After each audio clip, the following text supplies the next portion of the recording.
Hello, this is doctor Ananya Mukherjee. आज हम discuss करेंगे कि हर घर में 3 ऐसे मेडिकल इक्विपमेंट्स हमेशा होने चाहिए। पहला इंस्ट्रूमेंट है थर्मामीटर। जब भी किसी को बुखार आए तो टेम्परेचर रिकॉर्ड करना सबसे ज्यादा जरूरी होता है। अगर आपने अपना टेम्परेचर चार्ट खुद रखा तो डॉक्टर को बहुत ही इजी हो जाता है समझना कि फीवर का जो पैटर्न है वो कैसा है, कितना हाई टेम्परेचर आता है। बाजार में बहुत सारे इलेक्ट्रॉनिक थर्मामीटर अवेलेबल है जिससे आप इजीली आपका टेम्परेचर चेक कर सकते हो और रिकॉर्ड रख सकते हो, जिससे आपको और आपके डॉक्टर को बहुत ही इजी हो जाए डायग्नोसिस और फीवर का पैटर्न समझने में। दूसरा इक्विपमेंट जो जरूरी है वो है पल्स ऑक्सीमीटर।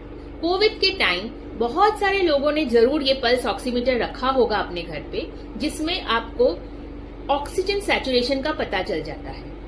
उसके साथ उसमें पल्स की रीडिंग यानी पल्स की वैल्यू भी आ जाती है। पल्स अगर किसी का बहुत हाई हो, जैसे किसी का पल्स, किसी को कोई तकलीफ हो रही है और उसका पल्स शायद 110, 120 या 130 हो रहा है, तो आपको तुरंत पता चल जाता है कि पेशेंट की कंडीशन अच्छी नहीं है और आपको अर्जेंटली कुछ ना कुछ करना होगा।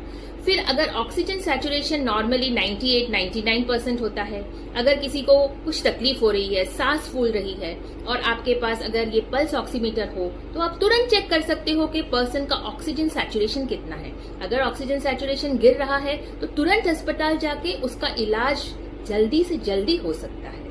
थर्ड इक्विपमेंट जो होना चाहिए सबके घर पे वो है एक ऑटोमेटिक बीपी मेजरिंग इंस्ट्रूमेंट।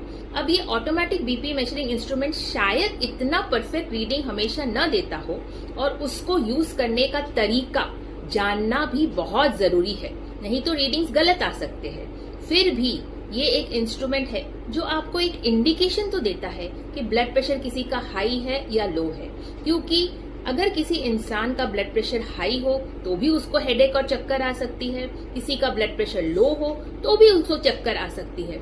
इसके लिए ये ब्लड प्रेशर की मशीन, स्पेशली जिनके घर पे बुजुर्ग लोग रहते हैं, उन लोगों के लिए तो ये बीपी मशीन होना अनिवार्य है।